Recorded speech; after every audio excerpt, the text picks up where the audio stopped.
Hello and welcome to the Miss Rolling In podcast. As usual, my name is Jacob Staten, and as usual, I'm joined by Captain Negative, JJ Armstrong. JJ, how are you? That's not very nice. I'm not negative. I'm more level-headed than I was yesterday. I've had a whole 24 hours to digest the absolute apple crumble that I saw. We sit here since last episode off the back of 3 losses, and football doesn't half dictate your mood. Don't know what's just happened there. Is it Worrell trying to man mark you and failing? What's happening? Yeah. Well, yeah. I mean, I suppose we'll jump both feet into the last game, or not the last game at home, but the first game of this 3 we're going to discuss, which was Tottenham Hotspur at home at the world famous City Ground, which me and you both attended, which was once again ear-splittingly deafening. It was wonderful to be in there. Poets Corner once again cementing itself as Britain's best pub. Great day out. I think the team played absolutely fantastically. We do cover the game off in way more depth, don't we, in our match day vlog after the game. And I think the phrase that I used the most, so much so that my wife was ribbing me for it, was if we play like that, we'll win more than we lose. Yeah, and I'm gonna stand by that. But we do need to play like that again, JJ, don't we? Yeah, winning more than we lose, I think, in the Premier League is very difficult. I certainly can't see that happening. But if you're right, I'll bloody love it. It was just a really good performance. As daft as it sounds, it was a really, really positive loss. But you can't really always say that. I don't mind losing if we turn up and play like that. And that game particularly made me sort of sit up and think, hey, we'll be all right here. This is decent. It was a really good performance. What exactly can you do against, I think you said, England's best ever striker, Harry Kane, when they've got Kane at their disposal to turn 2 sort of switching off from us into 2 goals. And what can you do? That's the thing. You get punished by this level of players in the Premier League. So aren't too mad about losing. A really positive loss for me. And I thought that if we carry on playing like that at home, we'll be just fine. Yeah, absolutely. Which moves us into Gollum. Moves us into an away day at the Etihad. Although we were undercover, weren't we, JJ? Yeah, we attended the game. We were there at the not so famous Etihad Stadium.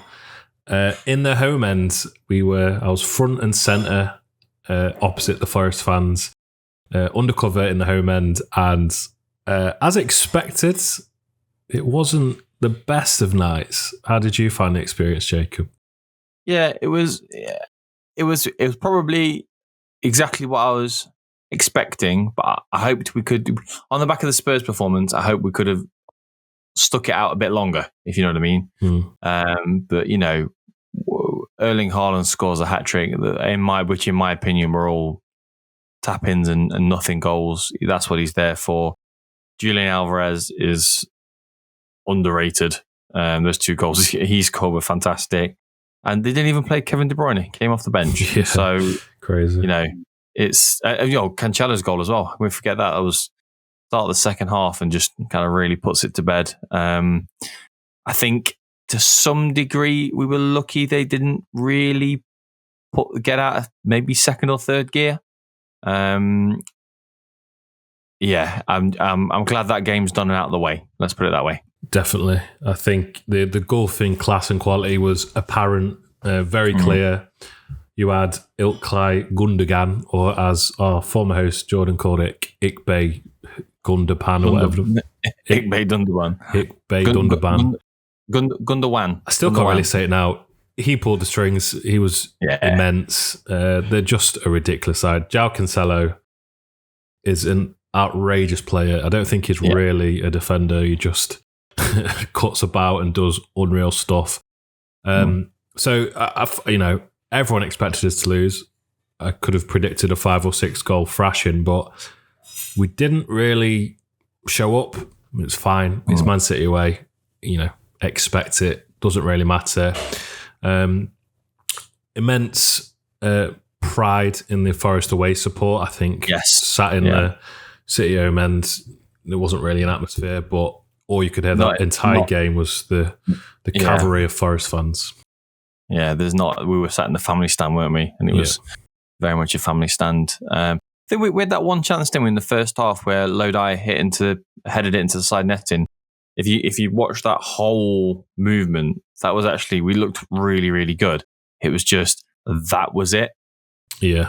That was in the first half, and I think the fact that Pep Guardiola took Rodri off really early on can cement in the fact that he doesn't think you're a threat, because he does not take that man off. So, it was just easy, wasn't it? I don't think they really tried. I think they just are so used to playing that way that they could just easily do us. So, as we said afterwards, our season will not be defined by an away loss to Man City. It's the following game, which is where our season will be defined. Absolutely. But in between that, there was a very important day, which was the summer transfer deadline day. And we were, as we have been all window, we've been very, very, very, very busy boys, haven't we, JJ? Yeah. Very relieved to see that window shut. I'm sort of a little bit sick of it now. I was getting to the point where I was just like, really, another one? For me, just going to slide in there, really sorry. For me, that's a couple of seasons ago in the Premier League where the transfer window shut the day before the season started. Absolutely. Why is that not the rule for every single league? It blows my mind. I know they don't all start at different times, so that's a different problem, but you shouldn't be able to start the season and then change your team. That's just my 2 pence on the matter. Yeah. Obviously we had West Ham, which was a positive performance. Everton, to some degree, was sort of. I think Everton was. Spurs certainly was a positive performance. So I was quite happy with what we had and what we've got. Niakate and Mangala, obviously huge losses already, but still very happy with what we've got. Seeing some names floating about on deadline day. Serge Aurier's not disappearing still, even after it's short, but I just thought, please get this window short. Like it felt like at some points we were just throwing shit at a wall. We had Batshuayi was rumoured at one point, which was just wild. Not sure that was the right decision, so almost happy that sort of caved in. What were your thoughts on the deadline day? Were you happy to see the people come in that came in? So I'm looking at the list now. So we've got Willy Bolly on a permanent from Wolves, Barde from Rennes on a loan, but I think it's a loan we have an option to buy. Josh Bowler from Blackpool straight out to Olympiacos. I presume he's gone straight out to Olympiacos because he's over the age of 21, so we have to register him. That might be why we don't have that free space anymore. Aurier apparently is joining on a free, so he's not got a contract, so we can sign him whenever. And Batshuayi failed apparently. I'm happy with Bolly, kind of proven Premier League centre back. Barde, I know nothing about him at all.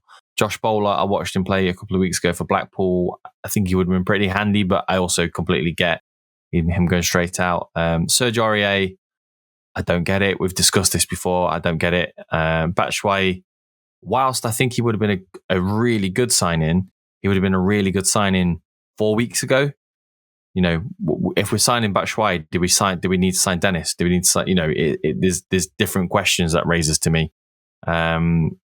But yeah, I think I'm obviously happy. We've signed 3 players, potentially 4, tried to get 5. It's a great effort, and I think it's been a great effort all summer with the transfer team. But it's just, I feel the point for me, and I don't want this to be the fact, but the tipping point for me was the number of players we've signed after the season started. So the season starts, we've already signed 18 players or whatever it was. And then, maybe not that many, maybe 16, 17. Then we've signed another 5 or 6. It just, we've been, positive around the performances so far. Did we need to sign another 6 or 7? And then I suppose I'll back myself down a bit with, the injuries to Mangala and Niakate, because I can't help but feel they're both going to be out a little bit longer than people are making out. Yeah, I think that's why we got Bolly. And is it Bardet? How do you say that? I would say Bardet. Bardet. I think he's French. Willy Bolly, Big Willy, as they call him. Apparently his legs have gone. Apparently he's got long COVID. That's what the rumours are. Surely that isn't true, because surely they do some due diligence on the medical side of things. He hasn't played regularly in quite a long time. So for me, that one's a bit weird. I think Tanganga would have been a better option. He's a young player with talent. Anywhere, did he, Tanganga? I think that's a difficult deal to get over the line. So I'm not surprised that one didn't happen. But if there was ever potential for that to happen, then certainly would have preferred that. But hey, he's a Red, so I'm more than happy if he proves me wrong and proves to be a great signing. It's a shame. This Bardet, he sounds promising. He sounds like just what we need. Young, promising talent that likes to get out from the back and is quick. So sign me up. Yeah. My question to you after the summer transfer window is finally done, finally finished. We've broken the record for the amount of signings. What would you rate the window out of 10?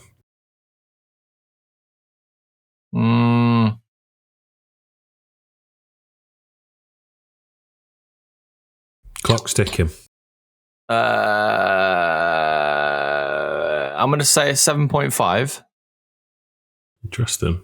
No, an 8. And depending on what the eventual first team is, could be a 9 or a 10.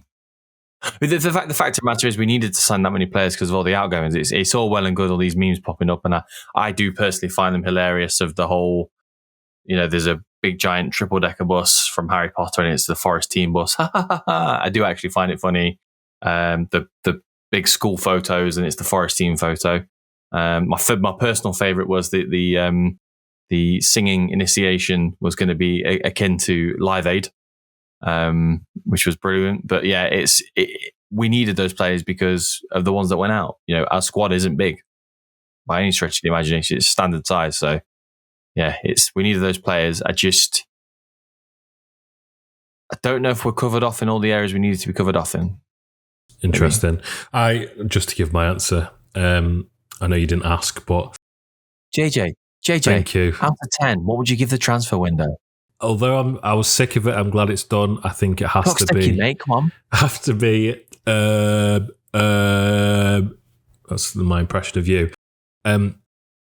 Yeah, a 9 out of 10. I think we did buy a lot of players, but we've got Dean Henderson, Nico Williams, Niakate looks great. Got Renan Lodi somehow. Mangala looks fantastic. Remo Freuler, who's got Champions League experience. Dennis, who's a big talent. Taiwo, who is supposed to be good, I'm told. Who else have we got? Morgan Gibbs-White, record signing, like big players. There's definitely more. I would be here forever if I had to list off every one. Big players. Marinakis did say that he'd back us, and he did. So, I mean, sorry, I forgot Jesse Lingard as well. Outrageous. So, he put his hand in his pocket. He stuck with his word, and what more can you ask for? So it's finally shut. Now's the time to sort of get that team gelling, work out what your actual first team is. Don't rely on sentiment, and I'll bleep that out. Let's get the result flowing in. 9 out of 10 for me. I'm gonna take that compliment. That Jesus, Jiminy Cricket. We're gonna take that comment around sentiment on positions and into discussing the Bournemouth game, which I think is a game that a lot of people, including both of us, saw as a must-win. Maybe not like a nailed-on must-win, but like this is 3 points. This needs to be 3 points type thing, and a fairly 50-50-ish first half. I think we were on top, but it wasn't all us type thing. We score a really, really good goal from a corner. Absolute stonewall penalty. VAR, get in the bin. And fair play to the referee as well. He gets told to go and look at the video, and he still gives it, rather than that's usually the sign they're going to overturn the decision, isn't it? So, and a wonderful penalty from Johnson who keeps his nerve. And then what happens, JJ? Because we came out for the second half. They made one change. They brought a right back on who wasn't good enough to play for West Ham, who we beat, and that changes the entire game. Yeah, just to go back to the first half. It was one of those where both teams were clearly lacking in and around the area. Once it got to that final third, both teams were shocking. And for a majority of it, you thought, no one's going to score here. But as you've just mentioned there, we had it. We had them 2 goals up. You'll take it. You think, let's just see this through. Nothing really needed to change at that point. We'd had them. We just needed to keep consistent performance. Like you said, they changed. And you could clearly tell that we were under pressure immediately from the second half. And we didn't react at all until it was too late on multiple fronts. So once they scored that first goal, I had that horrible feeling that you used to get watching Forest of old, where you think, this is inevitable. Yeah. I felt, unless something was going to change, I know what's coming here. I've seen this a million times before. When as part of that sort of change in the game, I saw Jack Colback come on, tore my hair out, which a lot of people watching this would be thankful for because it's apparently shocking. That to me made no sense. We reacted really slowly, bringing Dennis and Tayo on way too late. I think Dennis came on in the 86th minute. I think what happened was they made a change. They played well. We felt the pressure. The crowd felt the pressure. Didn't sort of pick them up like we usually do. And we were too slow to react, and they punished us for it. And that's as simple as that. You for me, I'm going to try and not be too negative here because it is just one game, but let's be real. You can't be 2-0 up at home against supposedly the worst team in the league and throw away a 2-goal lead in the second half. Like, that just isn't good enough. Yeah, absolutely. I mean, the Billing goal, can't do much about that. Great finish. Solanke's goal, we're not being, and I think it was Joe Worrell, wasn't it? It was near Solanke. We're not being as forceful as we need to be, in my opinion, at the back. And again, proven with McKenna's mistake for the third goal. We just felt very much like we were going through the motions almost. And there was a bit of ambition towards the end of the game, bringing players on. But yeah, like Colback, I've got no personal issue with Colback, especially at the end of last season, playing left back all the time. But it's Yates or Colback for me. Both of them is as ineffective in my head as it was on the pitch on Saturday. Just to dip in on that, out of all the money that we spent, which we've just sort of spoken about in the previous segment, to finish that game with the options we've got on the bench, to finish that game with Yates and Colback as our midfield too, is not right. I like nothing against Yates, nothing against Colback. Just in reality, and they're good squad players. They're good squad players. They've got every chance to make an impact this season. This isn't that time. Yeah. Full respect to them. I think they're good players, but there's better ahead of them.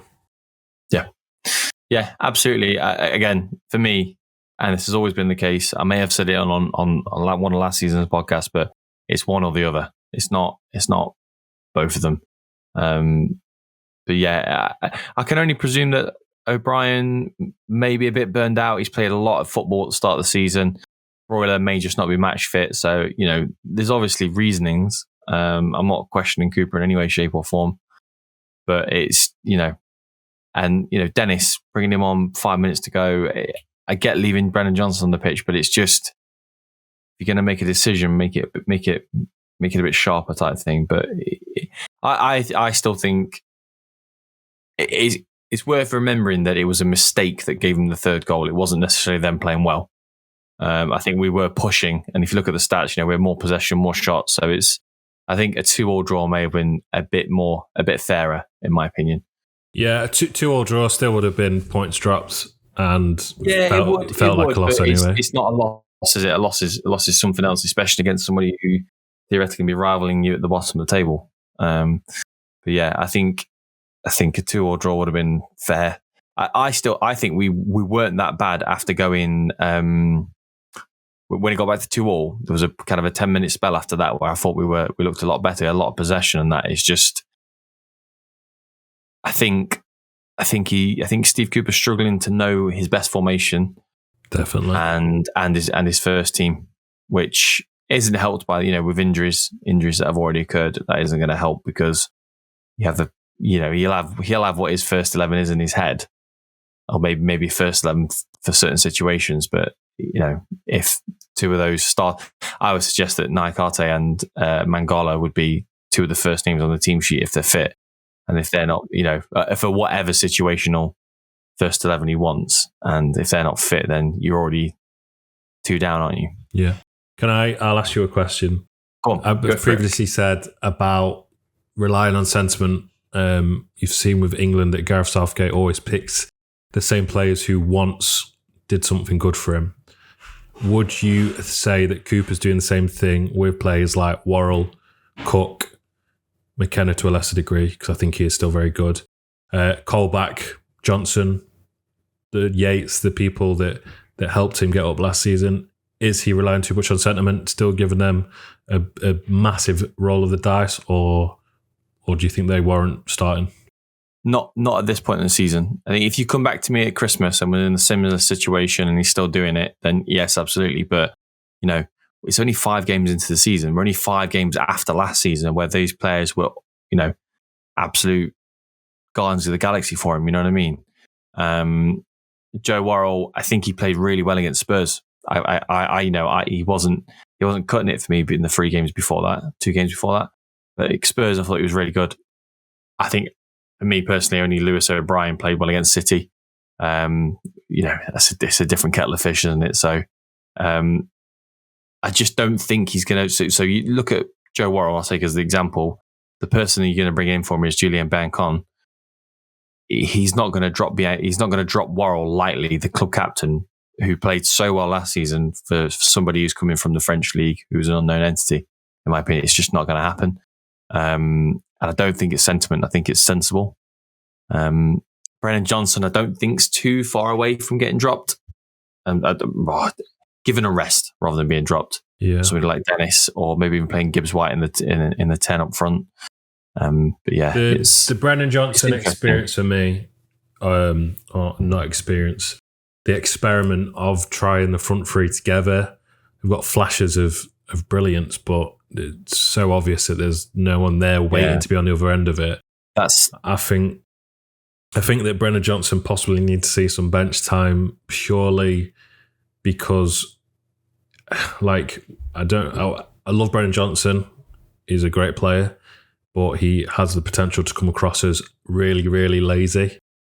It's great when he's scoring the chances. He's put 2 nice ones away. One was disallowed and a penalty, but his work rate and pressing didn't seem to really be that high. I don't know if that's an instruction he's been given against Bournemouth, but he just seems lazy to me and drifts out of games. So I think it would be interesting to see Dennis get a better roll of the dice on that one. See how he fares in that position. Not sure Lingard, Gibbs White and Johnson is working for me. I think Brennan Johnson's issue is lack of Jed Spence. Nico Williams is absolutely fantastic. Really, really enjoy watching him play. But he doesn't get up alongside Brennan Johnson. He doesn't have that partnership with him, same way Jed Spence did. And that was a huge part of our game last season. I'd be interested to see if there'd be room for a swap of Johnson onto the left-hand side, because Renan Lodi seems to be getting up quite high. Maybe those two could work together and just move, swap them over type thing. Whether that be on the cards. But I think for me, in my football knowledge, I think it's the front 3 is what's causing the whole issue. In that last season, in all our success, it was a 1 behind 2. And now we're playing just a flat 3 at the top.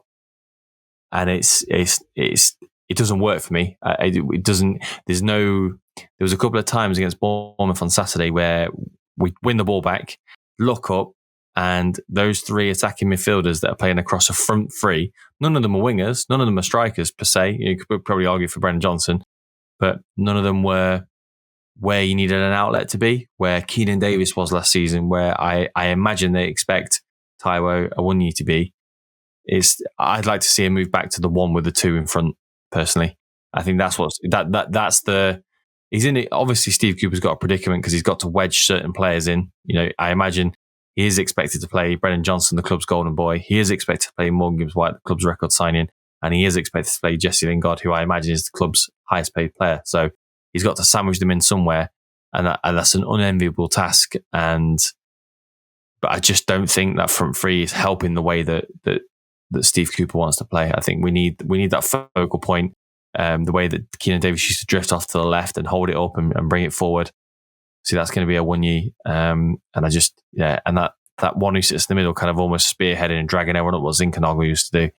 I think we need to move back to that, and I think we'll see a bit more continuity, a bit more flow coming through. God bless Keenan Davis. All right. I've got a secondary question for you. You've mentioned the front three. Before this season, every single person that I've spoken to that supports a Premier League club has said, bloody hell, you play three at the back, that's going to cause you some issues in the Prem. To which I said, Stevie Cooper knows what he's doing. He's got it. After the Bournemouth game, and for a few, there's been questions so far about the back three, and that's Worrell and Cooks including in that back three. McKenna made one mistake at the weekend and has somehow come into direct fire for that. Don't agree with that at all. But Worrell, Cook and McKenna have come under fire for not being good enough at Premier League level. Is the issue the players? Is the issue a back three? Should we look to move to a back four? Is back three a difficult thing to make work in the Premier League? Brighton seem to do a good job of it when I watch them today, but they're all the sort of questions I'm going to fire your way. Back three, stick with it, yes or no, or is it just the personnel? What are you saying?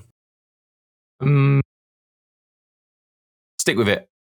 Stick with it is the short answer. The longer answer is, so if you move to back four, you presume that you're going to have a holding midfielder who's going to be a ball winner. So essentially pushing that middle centre-back further forward to win the ball rather than to wait for it to come to you, which is, it's the way I prefer teams to play. I don't really like a back three, but we don't have that ball winner in the team, in my opinion. Maybe Kouate, maybe, but we don't. We're lacking that kind of real reader of the game. Mangala, is he a shout for that? No, I think he's too technical for me. He's not. I'm thinking the most recent example I've seen, especially against Forest, is that Rodri holding midfielder. He sees everything. He's athletic. He's good at, he's got a bit of everything, but he wins that ball back. He stops that counter attack. They'll take the yellow card. I just don't think we really have that player to sit in there. So I think an issue with the back three is, if you look at the team lineups, it's always changed. It's always been changing. Obviously we started with what I imagined is the first choice, which is Worrell, Niakate and McKenna. We've got Cook in there now because of injuries. We had Kouate in there. Bian Kong came on early, and Worrell went to middle centre back. It's just, against Man City. It's just, I think there's too much rotation. I don't necessarily think it's the back three. I think there's too much rotation. And I think it's lack of confidence with Worrell in particular. I think Steve Cook just looks a little bit old, maybe. I love Steve Cook. I thought he was a really underrated player for his last season. I thought he was a bit unlucky, but he just looks a bit old now. And I think Joe Worrell's lacking a bit of confidence, and maybe McKenna after that mistake. They just need a bit of, maybe an arm around him just to say, you were fantastic last season. You can be fantastic this season. It's just, I would stick with it because of what Cooper wants to do, and because I don't think we have that player to sit in the hole to do the job that's required if you play a back four. Fair. I think I still trust Cooper. I still trust his tactics. If he wants to stick with a back three, that's fine with me. I think it's part of the fallout, Scott McKenna being brought into questioning because of one mistake, is mental. He's always there. He's always a brick wall, and he's always blocking shots. I think he is Premier League level, and he is a fantastic player. Worrell has a few sort of questions to answer. He showed at Spurs a much better side to his game. but I can see why he's criticised. I think it's difficult to drop the club captain. I wouldn't mind seeing a different option there just to see. I think that's sort of the difficulty. Yeah. Cook is too old, like you say. Great player, really like him. Really good option off the bench, but to start week in, week out, I don't think he's right. He looks slow, so that's why he's doing things like making saves instead of making the tackle. So maybe this Bardet will be good. By the end of the season, we might have a back three of McKenna, Bardet and Niakate, which is a bit quicker and a bit more adaptable. We don't know how this works, so I guess give it time and see what happens. But the McKenna fallout in particular makes zero sense to me because I think he's great. I think the fallout in general is mad. I can see people have every right to be frustrated. I certainly am. I just think it just isn't good enough. But I've seen people on the timeline saying Cooper out, which is mental. Absolutely mental. There's even reports of people booing the team. Show your frustration because it is frustrating. Walk out early if you must. Fine. Don't boo the team. Don't say Cooper out because you're absolutely mental. What's your thoughts on the fallout from this game? On my opinion on booing differs from probably everyone else in the world, but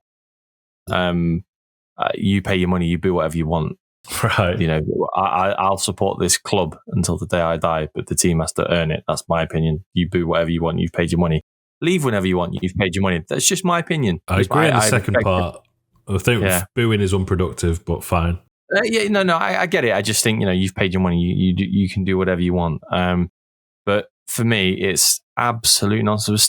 Was Chris Hughton still in charge this time? Yeah. 16th September, he was dismissed. So this time last year, we were still bottom of the table with Chris Hughton. If you want Steve Cooper out, give your head a wobble. Yeah. There's one person that I trust to turn this around and realise it's on him. He said it in the interview. He didn't react. A bit of a clanger. I think he'll hold his hands up and he'll say, that's on me as well. He'll look to rectify that. If there's anyone that I think can fix this situation and get a team gelling, it's him. The main thing I'm worried about is if the booing picks up a bit more next time we get a bad result, the home support dips a bit, the Greeks get a little bit twitchy because we're not picking up points straight away. I'm really concerned that they're just going to pull the trigger and get rid of him, which I think would be probably one of the worst decisions the club have ever made. So I really hope that we can pick some points up and get this working before the Greeks get trigger happy and get rid of him. I think, for me, the only way Steve Cooper gets sacked this season, this is the only way, for me, obviously, is if it looks like we're in danger of beating Derby's 11-point record. That's the only way. Even if we get relegated, he is the man for the following season, without a doubt. People need to remember we've not had a manager like this for a long. I've never seen one. I thought Billy Davies was the Messiah. That's how good of the football I've seen as a Forest fan in 20 years. So, we need to count our lucky stars. Yeah. Last word on Bournemouth game. Man City away, Spurs at home do not define our season. Nope. Games against Bournemouth at home certainly do, but the following games coming up are a really good opportunity to get back on the wagon.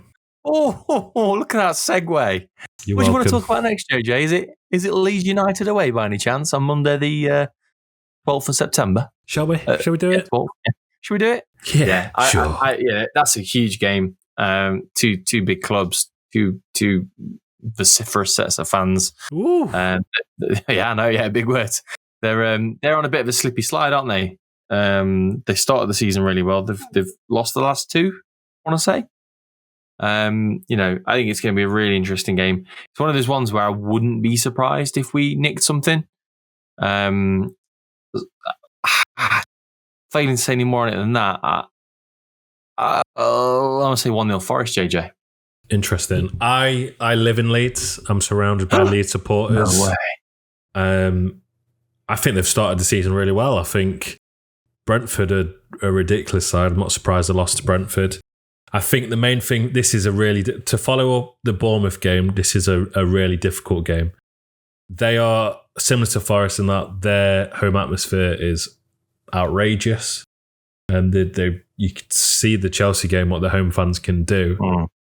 Jesse Marsh got sent off in the last game, so I think that could be an interesting element. I don't know whether we'll get it redacted or whether that will impact anything at all. I don't think he will.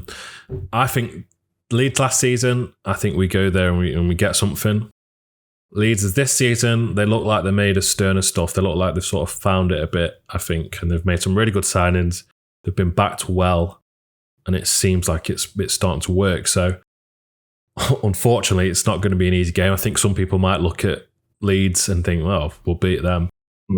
Don't think it's the case. I think there'll be a few goals. I think both teams are capable of letting it slip a little bit. So, I'm going to go with 2-2.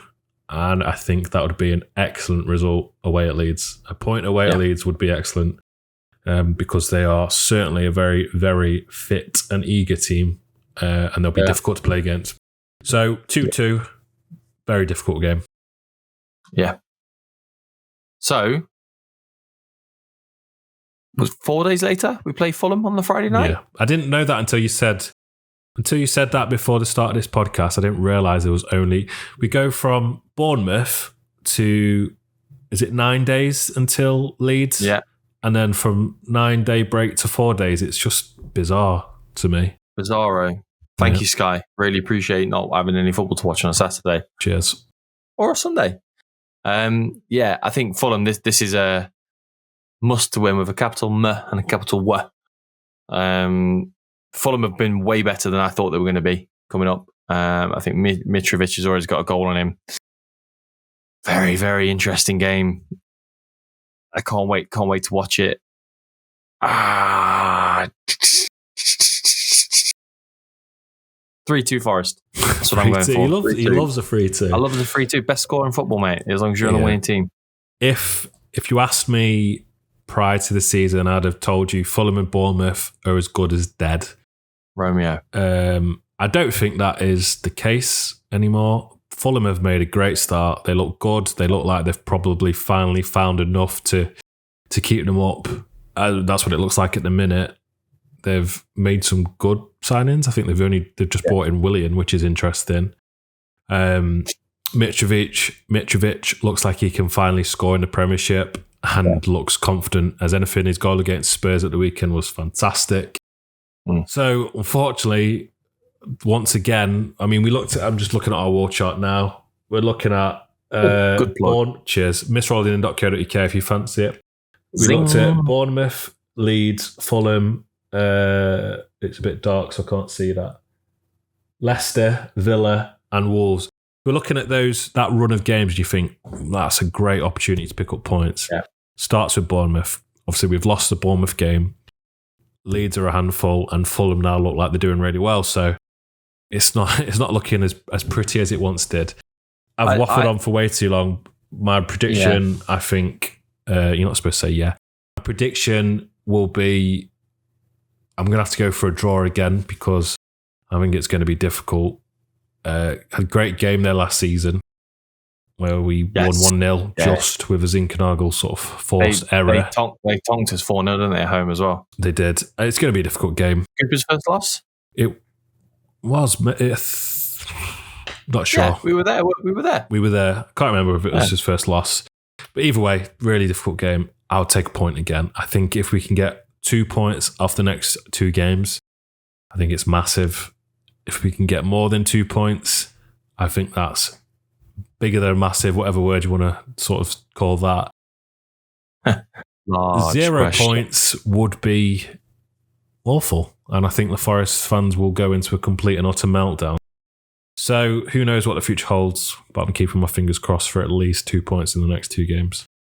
What score? 1-1. Okay. Tight. Okay. I'm looking at my on my wall. The next games are obviously Leeds, Fulham, Leicester, Villa, Wolves, Brighton. Then we've got Liverpool and Arsenal. So the next 6, we're saying, Leeds is tough, Leicester's tough. Yeah. Well, Leicester might not be tough. Villa could be tough. They could have turned it around. They had a great game against City the other night. Yeah. Brighton tough, but they're the ones we need to be aiming at if we're going to be getting points to stay up. So is it Brighton away? Brighton away. So in the next 6 games, maximum 18 points. For me, we've got to be getting 9 out of those. Out of those 6.